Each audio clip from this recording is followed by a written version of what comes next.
কৃষ্ণ ভুলবার পর সবাই ভুলেছে তোকে, কেউ আর মনেও রাখেনি।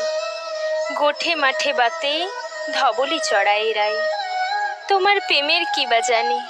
সত্যি কিছু জানতো না তো সে, শুধু শিকারের লোভে, শুধু জয়ের নেশাই এসেছিল। কত তার কাকুতি মিনতি, কত তার রাজ্যপাট মথুরা বিলাস, কত তার বৃন্দা সখী সত্যভামা রুক্মিণী সুন্দরী। তার জীবন যাপন জুড়ে জেগে ওঠে ঐশ্বর্যের অদ্ভুত নাটক। তারপর তোর কি যে হলো, প্রবঞ্চিত সর্বহারা একাকী নায়িকা। তোকে ভুলে তোকে ফেলে সে তো বেশ রাজার অধিরাজ সেজে মহাকাব্যটির প্রধান পুরুষ হয়ে প্রচণ্ড প্রতাপে বেঁচে আছে আজও। বাঁশির প্রতাপে তুই ভেসে ভেসে, সুরের সম্মোহে তুই ভেসে গিয়েছিলি। সরলা ঘোষিত প্রাপ্তির নেশায় তুই কোনোদিন আপন আঁচলখানি বিজয় পতাকা করে ওড়াসনি। রাজার নন্দিনী, রাজার দুলালি তুই।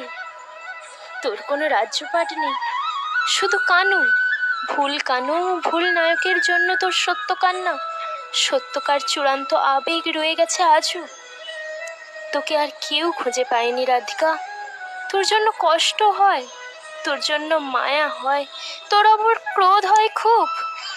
কৃষ্ণ ভুলবার পর কি তোর রইল মেয়ে, কে তোর রইল বলার? কৃষ্ণ কি কোনোদিন ঠিকঠাক নিয়েছিল তোকে? আপন মোহিনী শক্তির কাছে নত জানো, কি বিপুল শক্তিতে সে অধিকার করে নিতে পারে রমণীর হৃদয়।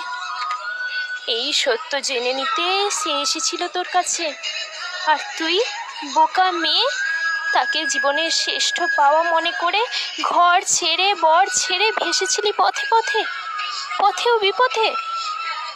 তোকে ফেলে সে গিয়েছে মোহন বাঁশিটি নিয়ে নতুন নগরে। তার যুবতী মোহন রূপ দেখে মুগ্ধ হয়ে অবিশ্ব ভারত আজও। বলো বড়ু চণ্ডীদাস, বলো বিদ্যাপতি, বলো জ্ঞানদাস, শ্রীদাম সুদাম সখা, বলো রামদাস, কেউ কিছু জানো নাকি তার কথা, তার কথা, রাধিকার কথা?